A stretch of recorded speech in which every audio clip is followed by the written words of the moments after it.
Hey mini enthusiasts, how you doing? Welcome back. Hope you're having a great day.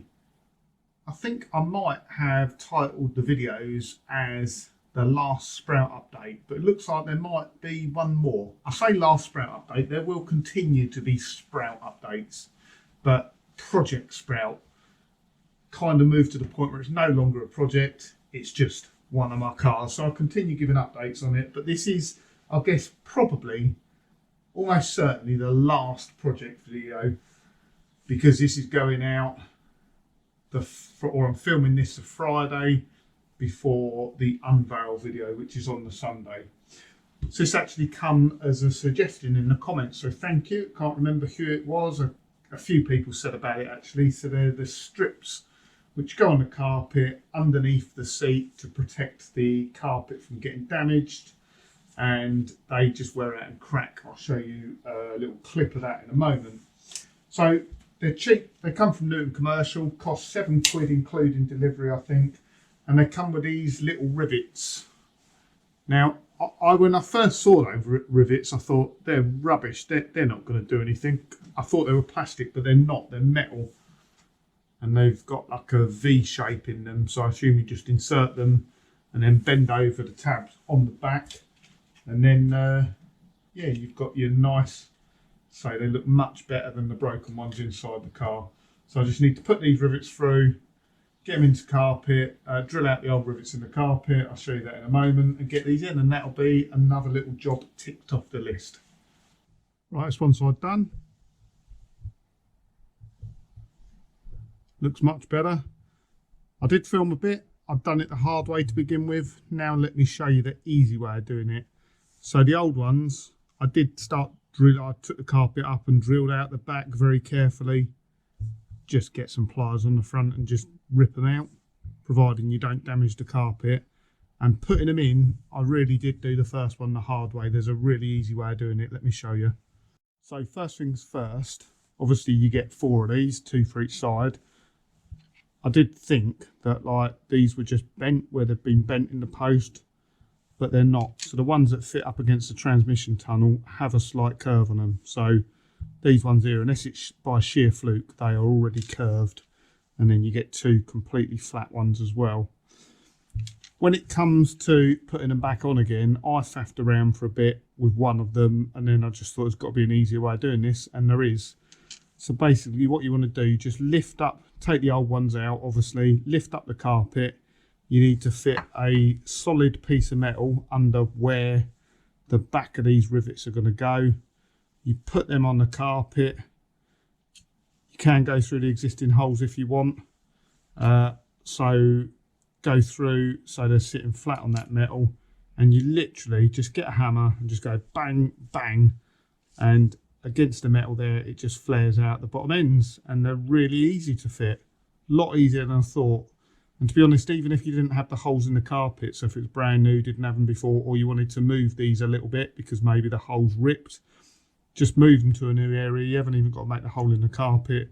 Just hold them over there, bang, bang, that'll go through the carpet, and it'll flare out on the back where it hits the solid metal. So they were a lot easier to fit than I thought they were. So let me get the other seat out now and get this side done. Right, there we go. That's both sides done now. I'm pleased with that. It's, like I say, I didn't film doing it just because it's a bit fiddly inside here. There's not much room and you're banging around with a hammer.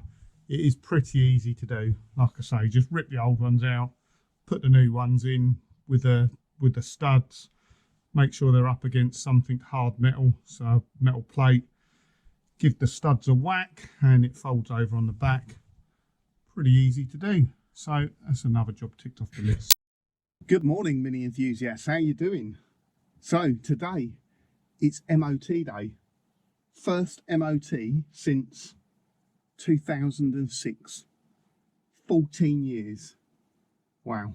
Well, fingers crossed, I'm sure it'll be okay. First thing we need to do is just go and get some fuel.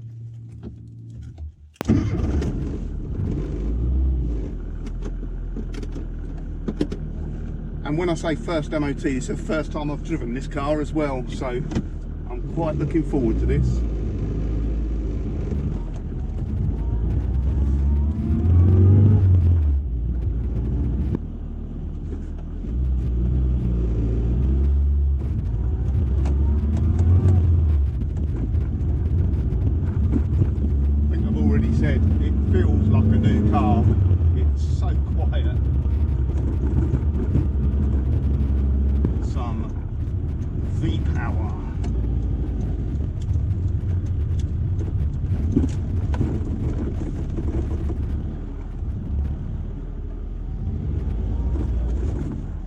And why not? Because it's nice and cheap at the moment.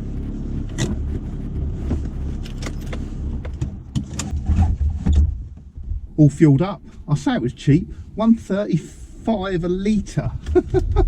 Wow. Yeah, not cheap. So let's go. I'm going to take the scenic route to just enjoy the car a little bit. Probably not meant to do that, but this is the first time I've been out properly for, I don't know, 8 weeks. So let's make the most of it.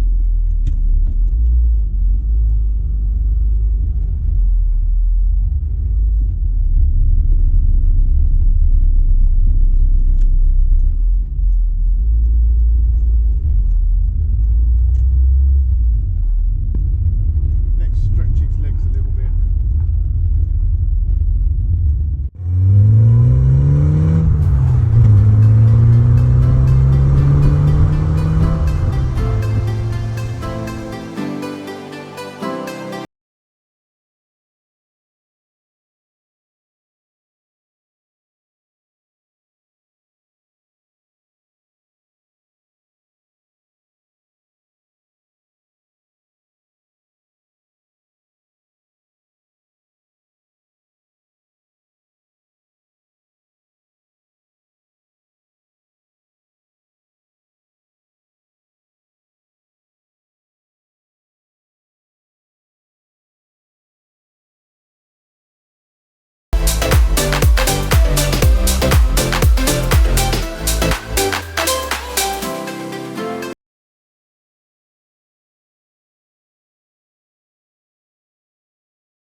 Well, what do you reckon? Can you tell by the look on my face?